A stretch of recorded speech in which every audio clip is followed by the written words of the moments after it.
Hello student. હવે જો આગળના લેક્ચર ની અંદર આપણે વ્યાજ વિશે ભણતા હતા। એની અંદર બે પ્રકારના વ્યાજ છે, સાદું વ્યાજ અને ચક્રવૃદ્ધિ વ્યાજ। એની અંદર સાદા વ્યાજ વિશે આપણે શીખી ગયા હતા। તો સાદા વ્યાજની અંદર સાદું વ્યાજ શોધવા માટેનું સૂત્ર હતું I બરાબર, જે સૂત્ર મેં તમને લખાવ્યું તે ફરી એકવાર લખી દઈએ આપણે। I બરાબર PRT, P એટલે મુદ્દલ, R એટલે વ્યાજનો દર, ગુણ્યા T એટલે મુદ્દલ બરાબર ભાગ્યા 100 આ છે બરાબર। પછી બીજું સૂત્ર મેં લખાવ્યું એ શોધવા માટેનું A બરાબર શું છે તો P પ્લસ I। આ બે સૂત્ર આપણે તમને લખાયા આગળના લેક્ચરની અંદર। આ સાદું વ્યાજ શોધવા માટેનું સૂત્ર અને આ વ્યાજ મુદ્દલ શોધવા માટેનું સૂત્ર છે। હવે એની અંદર આપણે જે શોધવા માટે જે પણ સૂત્ર લખાઈએ છે બરાબર, એની અંદર તમે ધ્યાન આપજો જે સૂત્ર પછી જો એની અંદર દરેક વસ્તુ શોધવા માટે દાખલા તરીકે P શોધવો છે।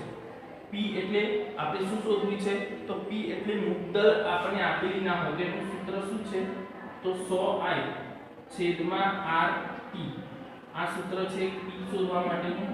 પછી આપણે R શોધવો છે તો R બરાબર એ પણ છે 100I છેદમાં અહીંયા શું છે PT।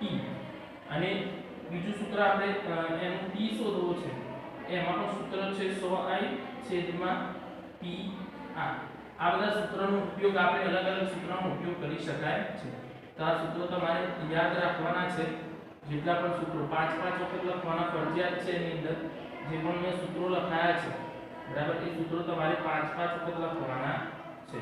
તેની અંદર જોવાનું કે કયા સૂત્રો કેવી રીતે। આ સાદા વ્યાજ વિશે આપણે વાત કરી હતી અને એની અંદર જે શોધવા માટેનું આપણે સૂત્ર છે 100I એટલે 100 ગુણ્યા I કરવાના। જ્યારે પણ આપણે P શોધવો છે કે આપણને મુદ્દલ નથી આપેલી, મુદ્દલ ના આપેલી હોય ત્યારે આપણે આ સૂત્રનો ઉપયોગ કરીએ। પછી આપણને વ્યાજનો દર ના આપેલો હોય, વ્યાજનો દર શોધવાનું કીધું હોય તો આ સૂત્રનો ઉપયોગ કરીએ। પછી આપણને T એટલે મુદ્દત, જે મુદત છે મુદત ના આપી હોય તો આપણે આ સૂત્રનો ઉપયોગ કરી શકાય છે। તો તમારે જોવાનું કે એની અંદર તમારે શું શોધવાનું છે ને કેવી રીતે આપણે શોધવાનું છે, એને આધારે તમારે નક્કી કરવાનું છે કે એની અંદર કેવી રીતે લખાશે। હવે આપણે જે જોવાનું છે બીજો પોઈન્ટ જે છે એ ચક્રવૃદ્ધિ વ્યાજ। આપણે સાદા વ્યાજ વિશે તો જોયા, હવે ચક્રવૃદ્ધિ વ્યાજ। તો ચક્રવૃદ્ધિ વ્યાજ એટલે શું, પહેલા વસ્તુ આપણે એને સમજીએ। તો ચક્રવૃદ્ધિ વ્યાજ એટલે શું તો ચક્રવૃદ્ધિ વ્યાજ એટલે વ્યાજનું વ્યાજ। ચક્રવૃદ્ધિ વ્યાજ એટલે શું આવે તો અહીંયા આપણે કહો કે ચક્રવૃદ્ધિ વ્યાજ એટલે વ્યાજનું વ્યાજ। તો હવે વ્યાજનું વ્યાજ કે જે વ્યાજ હોય એના ઉપર પણ વ્યાજ આપણને મળે છે, એને ચક્રવૃદ્ધિ વ્યાજ કહેવામાં આવે છે। તો એની અંદર જોવાનું કે કેવી રીતે તો નક્કી કરેલા સમયગાળાને અંતે મળતું વ્યાજ મુદ્દલમાં ઉમેરવાનું। દાખલા તરીકે તમે 100 રૂપિયા એક વર્ષ માટે 5% ના લેખે બેંકની અંદર મૂકો છો। 100 રૂપિયા આપણે મૂક્યા છે, એક વર્ષ પછી તમને કેટલા રૂપિયા પાછા મળશે તો 5% છે એટલે 5 રૂપિયા એક્સ્ટ્રા મળશે, વ્યાજ તમને 5 રૂપિયા મળશે।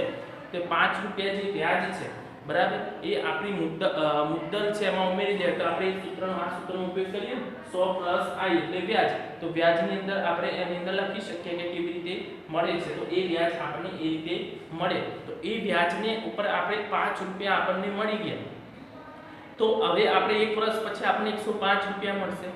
પણ જો એ પૈસાની આપણે જરૂર નથી, પાછા એમને બેંકમાં મૂકી દઈએ તો હવે જો બીજા વર્ષ માટે તો બીજા વર્ષનું આપણે બીજું એક વર્ષ વધી જશે ને તો બીજું એક વર્ષ જે વધી જાય એના ઉપર આપણી મુદત કઈ થઈ જાય તો મુદ્દલ કેટલી થઈ જાય તો 105 રૂપિયા થઈ જાય। પહેલા કેટલી હતી 100 રૂપિયા હતી, હવે કેટલા થઈ જશે 105 રૂપિયા આપણી શું થઈ જશે મુદ્દલ થઈ જશે। હવે મુદ્દલ 105 થઈ એટલે એના ઉપર આપણને વ્યાજ મળશે તો 105 રૂપિયાનું વ્યાજ મળશે। તો 105 રૂપિયાનું વ્યાજ આપણને એ ચક્રવૃદ્ધિ વ્યાજ થયું। એ શું થયું ચક્રવૃદ્ધિ વ્યાજ કે વ્યાજનું પણ વ્યાજ આપણને મળે છે બરાબર। તો પ્રથમ વર્ષનું સાદું વ્યાજ અને ચક્રવૃદ્ધિ વ્યાજ જે છે બરાબર એ આપણને એની અંદરથી ખબર પડે કે હવે ચક્રવૃદ્ધિ વ્યાજ એટલે વ્યાજનું વ્યાજ। હવે આપણે એ શોધવું છે બરાબર, ચક્રવૃદ્ધિ વ્યાજ શોધવા। તો ચક્રવૃદ્ધિ વ્યાજ શોધવા માટેની અંદર અહીંયા આપણે કેવી રીતે શોધી શકીએ એ આપણે લખવાનું છે। તો એની અંદર મેં તમને કીધું હતું એ પ્રમાણે કે જે પણ આપણે લખીએ છીએ કે જે સમય માટે જે આપણને આપેલું હોય એ દરેક વસ્તુ આપણને ખબર પડે છે. હવે જો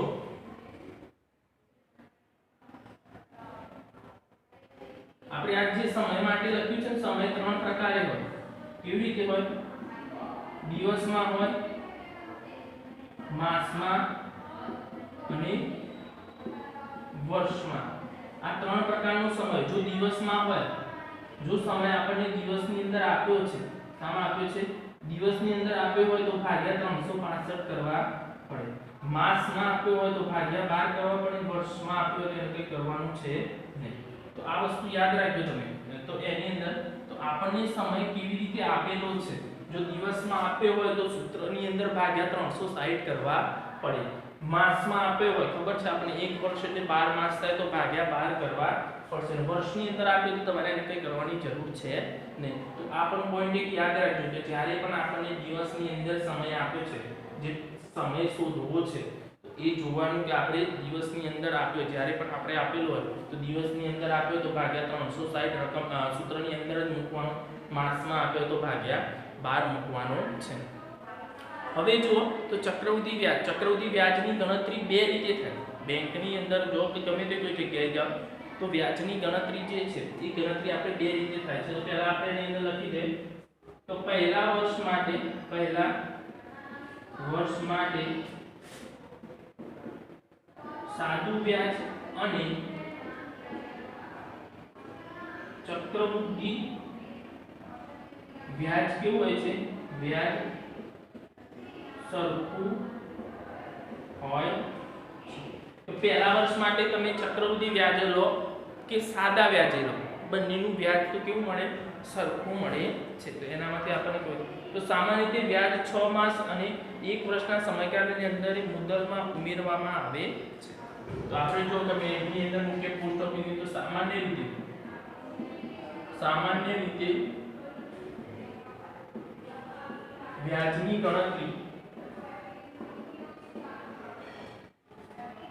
6 માસે કે 1 વર્ષના અંતે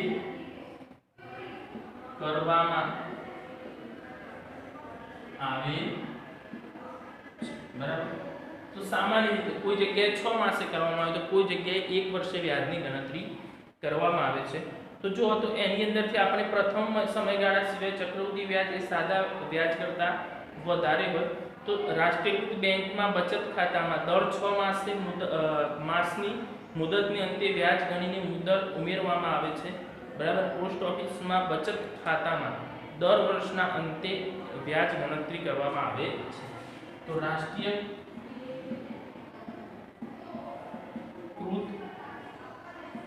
બેંકમાં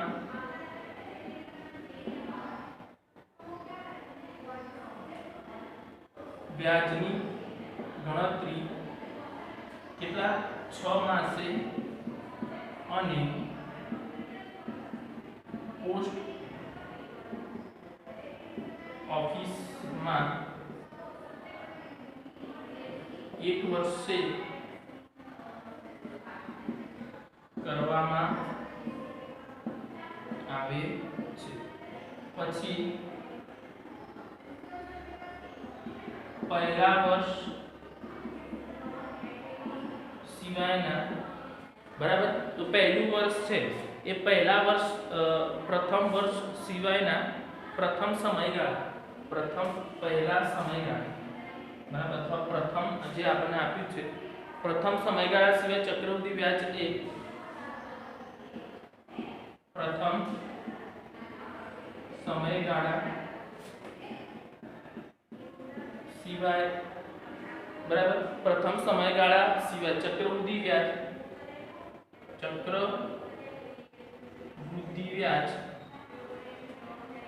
એ સાદા વ્યાજ કરતા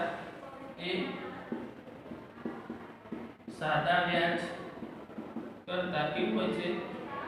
વધારે હોય છે. પ્રથમ વર્ષના સમયગાળા સિવાય જો પ્રથમ વર્ષ પહેલા વર્ષ માટે સાદું વ્યાજ અને ચક્રવૃદ્ધિ વ્યાજ કેવું હોય? સરખું હોય છે. બરાબર? તો એ વર્ષ સિવાય બીજા વર્ષની એની અંદર આ સમયગાળા સિવાય એને સાદું વ્યાજ અને ચક્રવૃદ્ધિ વ્યાજ કેવું હોય છે? અલગ વધારે હોય છે. સાદા વ્યાજ કરતા ચક્રવૃદ્ધિ વ્યાજ હંમેશા પહેલા વર્ષ પછી એ વધારે હોય છે। હવે જો તો આપણે જે પ્રમાણે કીધા સૂત્ર ચક્રવૃદ્ધિ વ્યાજ દર વર્ષે ખાતામાં ઉમેરવાનું હોય ત્યારે તો દર વર્ષે હવે ચક્રવૃદ્ધિ વ્યાજનું સૂત્ર આપણને આપ્યું છે તેની અંદર આપણે કીધું છે દર વર્ષે ચક્રવૃદ્ધિ વ્યાજની ગણતરી જો દર વર્ષે ચક્રવૃદ્ધિ વ્યાજની ગણતરી કરતા હોય તો એના માટે સૂત્ર છે a બરાબર b કૌંસમાં 1 પ્લસ r છેદમાં 100 અને અહીંયા t એટલે એનો બરાબર t એનો આપણે શું લેવાનું છે એનો સમય લેવાનો છે। તો આ એક સૂત્ર છે, ધ્યાન રાખજો આ સૂત્રનો ઉપયોગ કરવામાં આવે છે। a બરાબર b કૌંસમાં 1 પછી પ્લસ r છેદમાં 100 અને કૌંસની બહાર t એની ઘાત છે 80 એટલે એનો સમય જે આપણે જે પ્રમાણે લઈએ। પછી વ્યાજની ગણતરી દર 6 માસે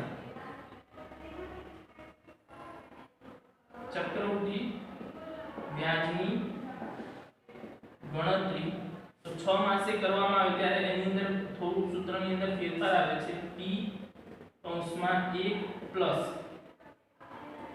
r છેદમાં 100 ગુણ્યા 2 અને ઉપર આવે છે t ગુણ્યા 2 આ સૂત્ર આટલું એની ધ્યાન રાખજો સૂત્રની અંદર આટલો ડિફરન્ટ આવે છે કે જ્યારે પણ આપણે જે સમયગાળા માટે મુદત કરીએ છીએ તો જ્યારે વ્યાજની ગણતરી 1 વર્ષે કરવામાં આવે તો આ સૂત્રનો ઉપયોગ ચક્રવૃદ્ધિ વ્યાજ માટે છે બરાબર। અને સાદું વ્યાજ જે છે એ સાદા વ્યાજ માટે આપણે જ્યારે ચક્રવૃદ્ધિ વ્યાજ માટે પણ દર 6 માસે કરવામાં આવે ત્યારે સૂત્રની અંદર બદલાઈ જાય છે। સૂત્ર શું આવે p કૌંસમાં 1 પ્લસ r છેદમાં 100 ગુણ્યા 2 નીચે 100 ગુણ્યા 2 અહીંયા 100 છે અહીંયા 100 ગુણ્યા 2 અને t ગુણ્યા આપણે આપી દીધું t ગુણ્યા 2 બરાબર। તો t ગુણ્યા 2 આપણે એની અંદર લઈ શકીએ। તો આ રીતે ચક્રવૃદ્ધિ વ્યાજ છે। ચક્રવૃદ્ધિ વ્યાજ એટલે વ્યાજનું વ્યાજ પહેલા વર્ષ માટે સાદું વ્યાજ અને ચક્રવૃદ્ધિ વ્યાજ કેવું હોય છે સરખું હોય છે। પછી એની જે ગણતરી છે એ ગણતરી પણ આપણે જો સામાન્ય રીતે વ્યાજની ગણતરી 6 માસે કે 1 વર્ષના અંતે કરવામાં આવે છે। રાષ્ટ્રીયકૃત બેંકમાં ગણતરી 6 માસે પોસ્ટ ઓફિસમાં બરાબર જે પોસ્ટ ઓફિસ છે એ પોસ્ટ ઓફિસમાં વ્યાજની ગણતરી 1 વર્ષે કરવામાં આવે છે। પ્રથમ સમયગાળા સિવાય ચક્રવૃદ્ધિ વ્યાજ એ સાદા વ્યાજ કરતાં કેવું હોય છે વધારે હોય છે। તો એ આપણને ખબર પડી કે જે પ્રમાણે આપણને આપ્યું છે એ પ્રમાણે આપણે તો આટલા જે સૂત્રો જે મેં લખાયા છે એ દરેક સૂત્ર દરેક વિદ્યાર્થી દરેક સ્ટુડન્ટે એ સૂત્રો 5 વખત લખી અને તૈયાર કરવાના છે બરાબર। તો આ સાદું વ્યાજ અને ચક્રવૃદ્ધિ વ્યાજ વિશે આપણને ખબર પડી ગઈ। હવે એની અંદર જો હું તમને ઉદાહરણથી સમજાવું છું એટલે તમને વધારે આઈડિયા આવી જશે। આટલું લખી દો પછી તમને સમજાવું કે સાદું વ્યાજ અને ચક્રવૃદ્ધિ વ્યાજની અંદર કેવી રીતે હોય છે।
હવે જો ઉદાહરણથી આપણે એને સમજીએ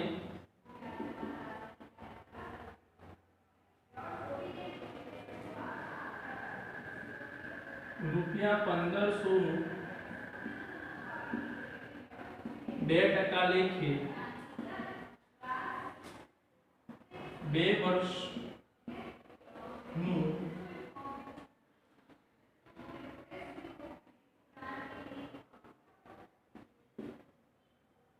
સાદું વ્યાજ અને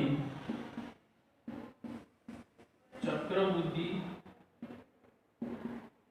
વ્યાજ શોધો.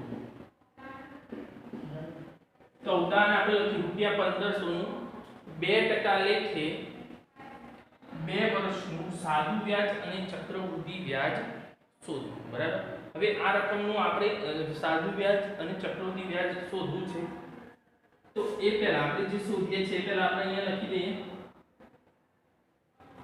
ઇંગ્લિશમાં જે આપણે લખીએ ને તો p કેટલી છે 1500, પછી r કેટલો છે 2% અને t કેટલો છે 2 વર્ષ. હવે આપણે પહેલા સાદું વ્યાજ લખીએ. સાદું વ્યાજ તો સાદા વ્યાજની ગણતરી કરીએ આપણે. તો સાદું વ્યાજ શોધવા માટેનું સૂત્ર શું છે કે આપણને ખબર પડી કે I બરાબર PRT છેદમાં 100. આ સાદું વ્યાજ. તો p છે 1500, તો 1500 ગુણ્યા r છે 2 ગુણ્યા વર્ષ છે પણ 2 ભાગ્યા 100. 16 ઉડી ગઈ.